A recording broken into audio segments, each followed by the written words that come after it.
বাংলাদেশে যে কজন মার্কিন রাষ্ট্রদূত দায়িত্ব থেকে অবসরের পরও খুব আলোচিত সমালোচিত, তার মধ্যে নিঃসন্দেহে পিটার হাস অন্যতম। সব রাষ্ট্রদূতই বাংলাদেশে একটি সফল হতে না পারলে তার পরবর্তী কলিগের হাতে সে দায়িত্ব তিনি ছেড়ে দিয়ে চলে গিয়েছেন, কিন্তু বাংলাদেশে একটি মার্কিন সমর্থিত পুডল সরকার প্রতিষ্ঠায় সফল হওয়াদের অবশ্যই পিটার হাসের নাম উল্লেখযোগ্য।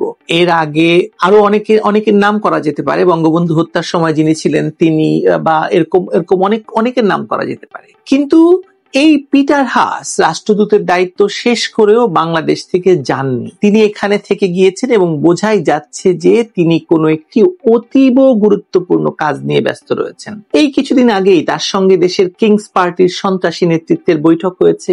কক্সবাজারে এরকম একটি খবর ছড়ানোর পর হঠাৎ আবার তিনি কক্সবাজার মহেশখালী গিয়েছেন বলে খবর বের হওয়ার সঙ্গে প্রধান উপদেষ্টা এবং তার উড়ান বালক খ্যাত বিনিয়োগ বোর্ডের চেয়ারম্যান আশিক চৌধুরীর একই সুরে একই ভাষায় যে পিটার হাস এখানে এখনো খুবই গুরুত্বপূর্ণ দায়িত্ব পালন করছেন। এমনিতে বাংলাদেশে গোপন মার্কিন তৎপরতা নিয়ে, বিশেষ করে রাখাইন সীমান্তে করিডোর, তেল গ্যাস বন্দর বিদেশিদের হাতে তুলে দেওয়া বিষয়ে জোর আলাপ চলছে।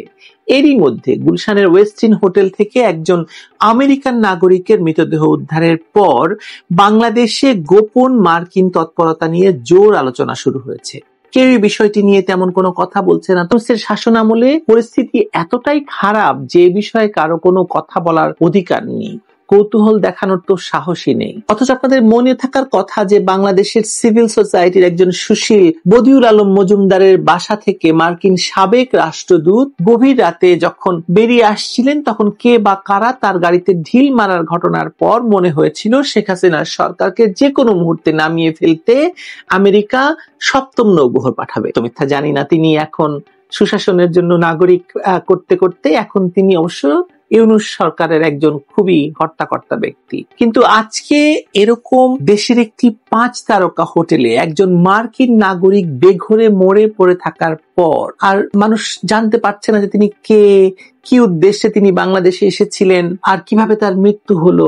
সবচেয়ে বড় কথা, এ নিয়ে মার্কিন যুক্তরাষ্ট্রের সরকারও কোনো ব্যবস্থা নেবে না, বাংলাদেশের ভ্রমণ সতর্কতা জারির কোনো পদক্ষেপ নেবে না। এটাও কি সম্ভব?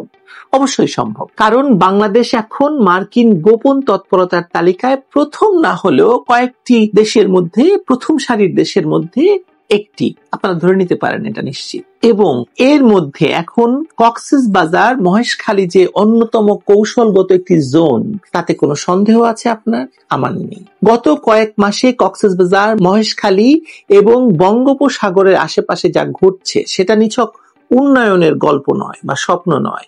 এর আড়ালে রয়েছে গোপন বৈঠক, কর্পোরেট স্বার্থ, আন্তর্জাতিক কূটনীতি এবং বাংলাদেশকে নতুন একটি ভূরাজনৈতিক কনফ্লিক্ট জোনে ঠেলে দেওয়ার পরিকল্পনা। পত্রিকায় প্রকাশিত খবর থেকে আমরা জানতে পারি যে সাবেক মার্কিন রাষ্ট্রদূত পিটার ডি হাস গত শনিবার এক সপ্তাহের সফরে বাংলাদেশে আসেন, কিন্তু এ নিয়ে সন্দেহ করা যায়, কারণ তিনি কি আগে থেকেই বাংলাদেশে ছিলেন কিনা, কারণ সেই যে আলোচিত 5 আগস্টের বৈঠকটিতেও তিনি উপস্থিত ছিলেন কিনা সেটা নিয়ে এখনো ধোঁয়াশা কাটেনি। আচ্ছা যাক, প্রশ্ন তো প্রশ্নই, উত্তর জানা যাবে না আমাদের, মানে উপায় নেই আমাদের। তবে গত বুধবার কক্সবাজার ঘুরে তিনি রাতে ঢাকায় ফেরেন, আর বৃহস্পতিবার সকালে পররাষ্ট্র সচিব আসাদ আলম সিয়ামের সঙ্গে 1 ঘন্টার গোপন বৈঠক করেন। এটা কি কেবল সৌজন্য সাক্ষাৎ? মানে একজন পুরনো সাবেক রাষ্ট্রদূত, যিনি কিনা আবার একটি এনার্জি কোম্পানির বাংলাদেশের প্রধান, তার সঙ্গে 1 ঘন্টার গোপন বৈঠক কি হতে পারে?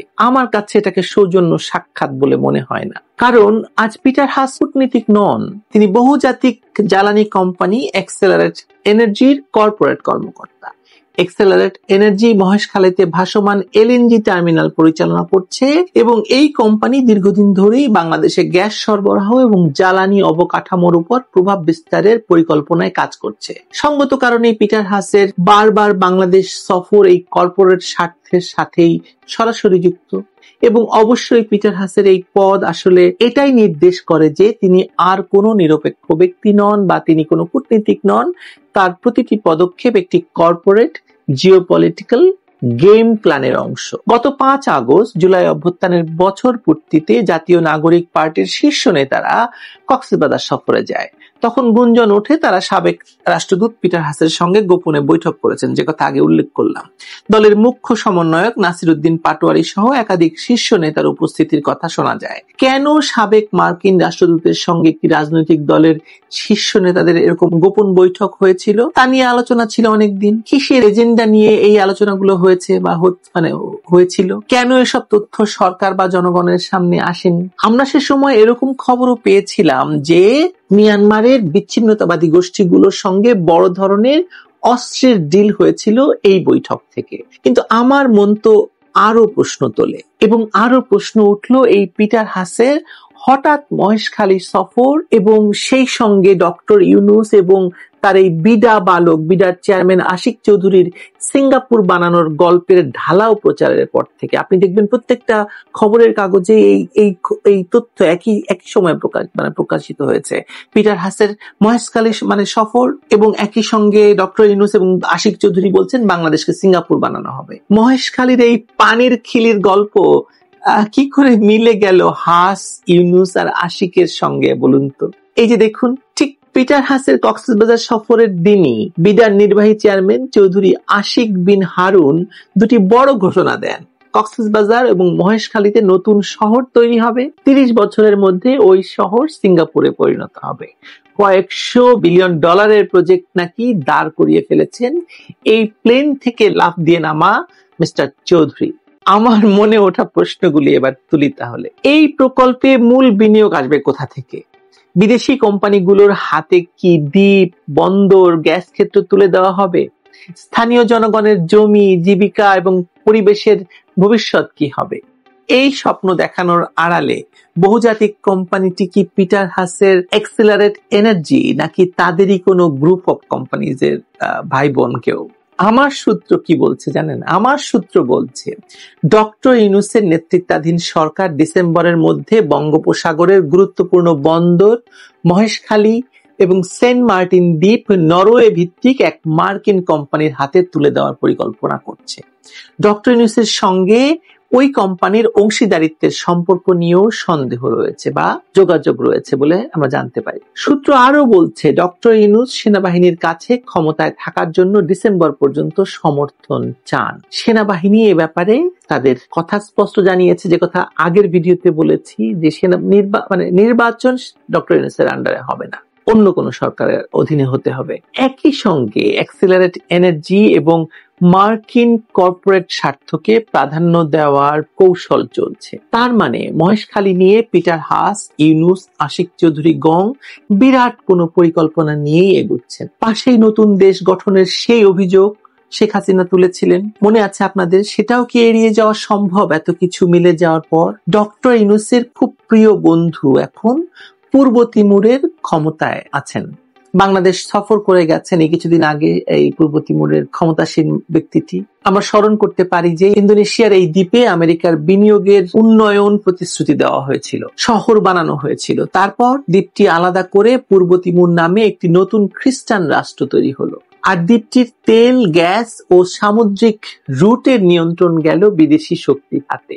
ওখানকার জনগণের ভাগ্য কি তাতে বদলেছে? বদলায়নি, বরং দেশটির স্থানীয় জনগণ এখনো দারিদ্র, বেকারত্ব, সামরিক উপস্থিতি এবং রাজনৈতিক বিশৃঙ্খলা নিয়ে যুদ্ধছে, ভয়াবহ অবস্থার ভেতরে পড়েছে। মিলল মহেশখালীতে পিটার হাসের উপস্থিতি আর ইউনূস আশিকের সিঙ্গাপুর বানানোর পেছনের উদ্দেশ্যের সঙ্গে পূর্ব তিমুরের পরিস্থিতির? আপনি কি আজও মহেশখালী, সেন্ট মার্টিন এবং চট্টগ্রাম বন্দরকে ঘিরে একই রকম এই পূর্ব তিমুরে যা ঘটেছে সেরকম কোনো কৌশলগত গেম প্ল্যানের গন্ধ পান?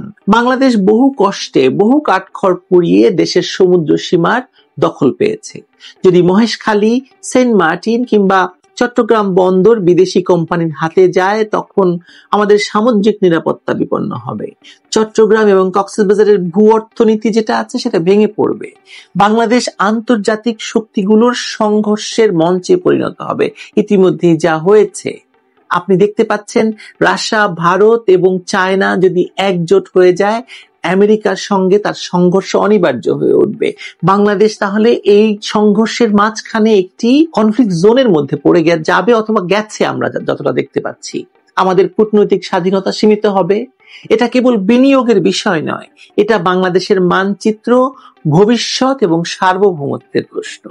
পিটার হাস 2024 সালের জুলাই সন্ত্রাসের মাধ্যমে শেখ হাসিনা সরকার উৎখাতের মূল চরিত্রদের প্রধানতম, সেখানে তিনি সফল হয়েছেন। এখন তার হাতে গঠিত ইউনূস সরকারকে দিয়ে তিনি যা চাইবেন তাই করিয়ে নিতে পারবেন, কারণ ক্ষমতায় তো তিনি তাকে বসিয়েছেন, ডক্টর ইউনূসকে বসিয়েছেন। এতে কারোর কোনো সন্দেহ আছে? যদি সন্দেহ না থাকে তাহলে কি হতে পারে বলেন তো? কি কথা কন না কেন? জোরে বলেন যে সন্দেহ নাই। সন্দেহ আসলে আমারও নাই। ক্ষমতায় যদি বসাতে পারে পিটার হাস, ডক্টর ইউনূসকে দিয়ে যে কোনো কিছু করিয়ে নিতে পারে, এবং তাই করিয়ে নেওয়া হচ্ছে, এবং সে কারণেই তার এই তৎপরতা।